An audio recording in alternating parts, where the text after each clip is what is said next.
Sir Vijay దళపతి గారు party పెట్టబోతున్నారు, 2026 elections లో participate చేయబోతున్నారు అని ఆయన అనౌన్స్ చేయగానే చాలా మంది ఆయన అన్నా డిఎంకే పార్టీని రీప్లేస్ చేసే స్టాలిన్ కి ధీటైన ఒక నాయకుడు దొరుకుతాడని చెప్పేసి చాలా మంది అనుకున్నారు సార్. అయితే ఇంకొంతమంది లేదు ఆయన కమల్ హాసన్ లాగా లేకుంటే విజయకాంత్ గారి లాగా ఇలా వచ్చి అలా వెళ్ళిపోతారని చెప్పేసి కూడా మాట్లాడుకుంటున్నారు. మరి ఇప్పుడు ఆయనకు ఈ అన్నా డిఎంకే పార్టీని ఈయన పార్టీ రీప్లేస్ చేయగలదా? స్టాలిన్ గారికి ధీటైన నాయకుడిగా ఆయన ఎదగలడా సార్? మీ ఒపీనియన్ ఏంటి? స్టాలిన్ కి ధీటైన నాయకుడిగా ఎదగటం అనేది ఆయన ప్రోగ్రామ్ కాదు ఒకటి. రెండోది ఏడీఎంకేని రీప్లేస్ చేయటం అనేది ఆయన ప్రోగ్రామ్ కాదు. ఏడీఎంకేతో గేమ్ నడపడం ద్వారా తన ఉనికిని నిలబెట్టుకోవడానికి భారతీయ జనతా పార్టీ అక్కడ ఆల్రెడీ గేమ్ నడుపుతోంది. భారతీయ జనతా పార్టీయే ఇప్పుడు విజయ్ ఎంట్రీని ఏ మేరకు ఆపగలము అనే ప్రయత్నంలో ఉంది. అందులో భాగంగానే వాళ్ళ సోషల్ మీడియా ప్లాట్ఫామ్స్ ఉన్నాయి. భారతీయ జనతా పార్టీకి చెందిన సోషల్ మీడియా ప్లాట్ఫామ్స్ మీద, పర్టికులర్గా తమిళ సర్కిల్స్ ఎక్కువ ఉన్నటువంటి ప్లాట్ఫామ్స్ మీద విజయ్ పార్టీ సింబల్ మీద, అంటే ఆ పతాకం మీద ఉన్నటువంటి చిహ్నాల మీద, వాటి మీద జోకులు ప్రమోట్ చేయటం, రెడిక్యూల్ చేయటం అనే కార్యక్రమం మొదలైపోయింది.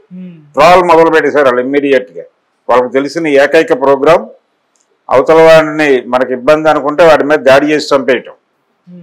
అందులో భాగంగా వాళ్ళు ఆల్రెడీ రంగంలోకి దిగారు. చాలా క్లియర్గా ఉంది సినిమా.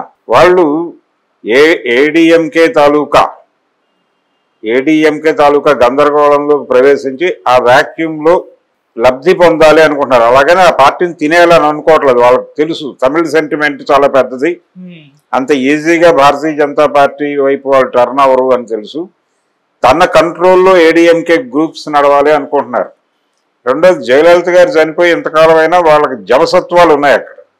ఎందుకున్నాయంటే తమిళ ప్రజలకి ఆ బిలాంగింగ్నెస్ ఉంది కాబట్టి ఉన్నాయి. అది కూడా భారతీయ జనతా పార్టీకి తెలుసు. ఇప్పుడు ఆ ఏరియాలోకి విజయ్ ఎంటర్ అయితే ఇంకా గందరగోళం అవుతుంది పరిస్థితి.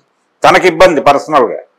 భారతీయ జనతా పార్టీ ఆ రెండు గ్రూపుల మధ్య ఆడుతున్న డ్రామాకి ఇది ఇబ్బంది అవుతుంది.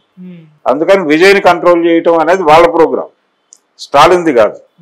స్టాలిన్ ఉంటాడు, అయితే విజయ్ ఎమర్జీ కావాల్సినటువంటి అవసరం ఉంది. విజయ్ కమల్ హాసన్ లాగానో లేకపోతే రజనీకాంత్ పార్టీ పెడతాను నూరించి ఆఖరి నిమిషంలో హ్యాండ్ ఇచ్చి పారిపోయాడు. ఆయన పార్టీ పెట్టడానికి మ్యారథాన్ మేధోమథనాలు నడిపి ఆయన ఫ్రెండ్ సత్యనారాయణ గారు రజనీకాంత్ అభిమాన సంఘాలతో కొన్ని వందల సమావేశాలు నిర్వహించి పెట్టచ్చు ఏం పర్వాలేదు అని చెప్పి ఒక నివేదిక ఇచ్చిన తర్వాత డేట్ అనౌన్స్ చేసి ఆఖరి నిమిషంలో వెనక్కి మళ్ళాడు ఆయన. కమల్ హాసన్ పార్టీ పెట్టినప్పటికీ ఆయనకున్నటువంటి ఇబ్బందులు రీత్యా ఆయన దాన్ని రన్ చేయలేని కండిషన్లోకి వెళ్ళిపోయాడు. ఇప్పుడు విజయ్ అలా అనుకోవడం లేదు. విజయ్ నిర్మాణాత్మకంగానే వెళదాం అనుకుంటున్నాడు. ఒక రకంగా ఇంకొక ప్రచారం కూడా జరుగుతోంది తెలుగు రాజకీయాల్లో. ఇది అంటే రీమేక్ సినిమాలు, పవన్ కళ్యాణ్ సినిమాలు అక్కడ రీమేక్ చేయటం, విజయ్ సినిమాలు ఇక్కడ రీమేక్ చేయటం అనేది గతంలో జరిగేది కాబట్టి జనసేనకి రీమేక్ సినిమా తీస్తున్నాడు విజయ్ అని ఒక ట్రోల్ మొదలుపెట్టారు ఇక్కడ. సరే రీమేక్ సినిమా చేస్తున్నాడా ఇంకొకటి చేస్తున్నాడా అనేది పక్కన పెడితే నష్టపోయేది ఎవరు? విజయ్ పార్టీ పెట్టడం ద్వారా. విజయకాంత్ లేడు ఇప్పుడు. విజయకాంత్ పార్టీ ప్రస్తుతం సుషుప్తావస్థలో ఉంది. కానీ దానికంటూ ఒక ఓట్ బ్యాంక్ సెక్యూర్ చేసుకోగలిగాడు ఆయన. ఇప్పుడు ఆ ఏరియాలో ఇది ఎమర్జ్ అవుతుందా విజయ్ పార్టీ? రెండోది విజయ్ ఫ్యాన్స్ విజయకాంత్ ఫ్యాన్స్తో కంపేర్ చేస్తే ఇది పెద్దది. రెండోది తను సీరియస్గా ప్రజలకి ఒక సందేశం ఇవ్వగలడు. భారతీయ జనతా పార్టీకి నెగిటివ్గా కూడా మాట్లాడున్నాడు ఆయన గతంలో. సో తమిళ్ సెంటిమెంట్ని టచ్ చేసి తమిళ రాజకీయాలకి తమిళ సినిమాకి ఉన్నటువంటి ఒక సంబంధం ఉంది. ద్రవిడ సిద్ధాంత ప్రాతిపదికన అది పెరియార్ రామస్వామి నుంచి పాదుగొలిపినటువంటి ఒక అభిప్రాయాలు. ఆ అభిప్రాయాలు తమిళ సినిమా ఎలా ప్రపంచానికి అందజేసింది అంటే ఒక రకంగా ద్రవిడ సిద్ధాంతాన్ని ప్రచారం చేయడానికి సినిమాని వాడుకున్నారు వాళ్ళు.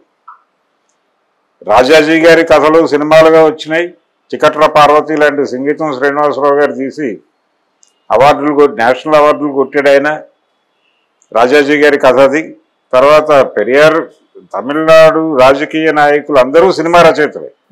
వీళ్ళు వాళ్ళు అని లేదు. పెరియార్ రాశాడు, అన్నాదురై, కరుణానిధి, వీళ్ళందరూ ఆపాదులోంచి వచ్చిన వాళ్ళే కదా.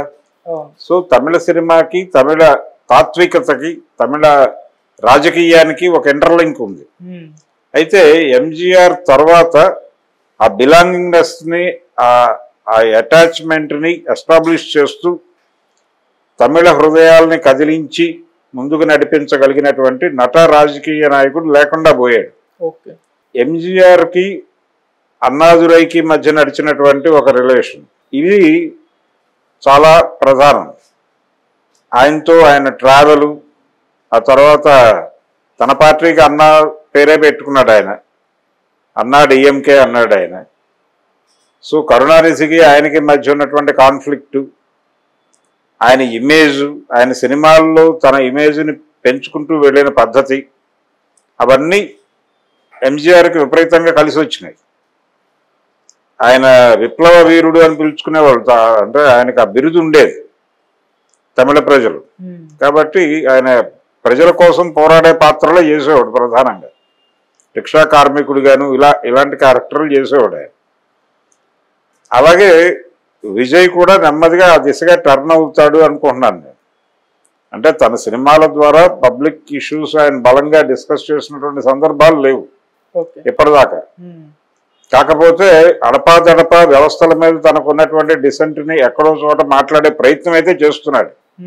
ఆ మధ్య ఓటేయడానికి సైకిల్ మీద వెళ్ళటం, ఇలాంటి మ్యాజిక్లు కూడా చేశాడు ఆయన. పబ్లిక్ అటెన్షన్ ని గ్రాప్ చేయటం అనేది అతనికి చాలా ఈజీ వ్యవహారం. కమల్ హాసన్ లాగా పార్టీ పెట్టి సుప్త చేతనావస్థలో దాన్ని ఉంచడు, డెఫినెట్గా యాక్టివ్ చేస్తాడు. పవన్ కళ్యాణ్ నిలబట్టడం వలన అతనికి ఒక గుర్తింపు వచ్చింది, ఓడిపోయి షట్టర్ దింపలేదు. సో అదే స్టైల్లో ఇతను కూడా ఒక స్టేబుల్ లీడర్ అనేటువంటి ఒపీనియన్ ప్రజలకి కలిగించే పరిస్థితిలోనే కనిపిస్తున్నాడు. ఇది భయపెడుతోంది వాళ్ళని. అందుకని వ్యతిరేకమైన ట్రోలు, వ్యతిరేకమైన ప్రచారం విపరీతంగా చేస్తున్నారు విజయ్ మీద కేంద్రీకరించి.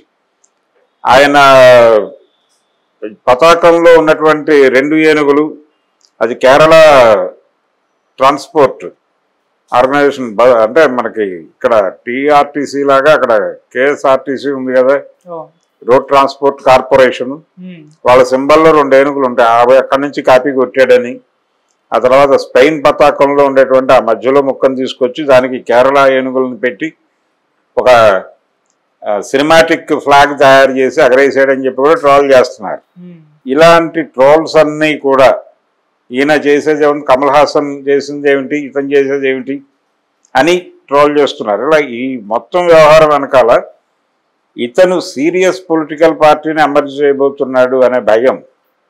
ఆ రోజున ఎంజీఆర్ అలాగైతే తమిళ అంటే తన అభిమానుల్ని, ఓటర్లని అందరినీ కన్సాలిడేట్ చేసుకుని తన వెనక నడిపించాడు, అలా నడిపించగలిగినటువంటి సమర్థత ఉన్నటువంటి, ఓపిక ఉన్నటువంటి నాయకుడు విజయ్ అనేది కనుక ప్రూవ్ అయితే అతన్ని అడ్డుకోవటం ఇబ్బందిగా మారుతుంది. అతన్ని కంట్రోల్లోకి తీసుకోవడానికి మళ్ళీ ఏదో డ్రామా నడపాలి.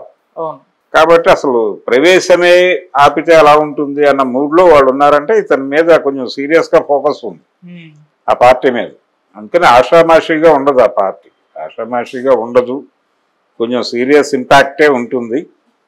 అతను నిలబడతాడా చివరి వరకు, లేకపోతే వెళ్ళిపోయి ఎవరితోనైనా లాలూచి పడతాడా, అవన్నీ వేరే గొడవ. ఎంజి రామచంద్రన్ కాంగ్రెస్తో ఎక్కువ టైఅప్ అయి ఉండేవాడు అనేది కూడా ఆయన మీద ఒక విమర్శ ఉండేది. ఎన్టీఆర్ గారు మొదటి మహానాడుకు పిలిచి ఫెడరల్ ఫ్రంట్ పెట్టాలి అని మాట్లాడినప్పుడు వీళ్ళందరినీ పిలిచి కాంగ్రెసేతర రాష్ట్రాల ముఖ్యమంత్రులు, కాంగ్రెసేతర ప్రభుత్వాలు ఉన్నటువంటి అన్ని రాష్ట్రాల ముఖ్యమంత్రుల్ని పెట్టి ఆయన ఒక కాన్ఫరెన్స్ పెట్టాడు ఎన్టీఆర్. ఫారూక్ అబ్దుల్లా కాశ్మీర్ నుంచి వచ్చాడు, ఎంజీఆర్ గారు తమిళనాడు నుంచి వచ్చాడు, రామకృష్ణ హెగ్డే గారు కర్ణాటక నుంచి, ఇలా అందరినీ పిలిచి చేస్తే ఎంజీఆర్ గారు మార్నింగ్ సెషన్కి ఉండి మధ్యాహ్నం సెషన్కి వెళ్ళిపోయాడు. ఆయన ఇదేదో కొంచెం తేడాగా ఉంది వ్యవహారం అని చెప్పి గమనించి గుర్తించి వెళ్ళిపోయాడు. అది ఇంకా తెలుగు ప్రజలు కానీ తమిళ ప్రజలు కానీ మర్చిపోలేదు.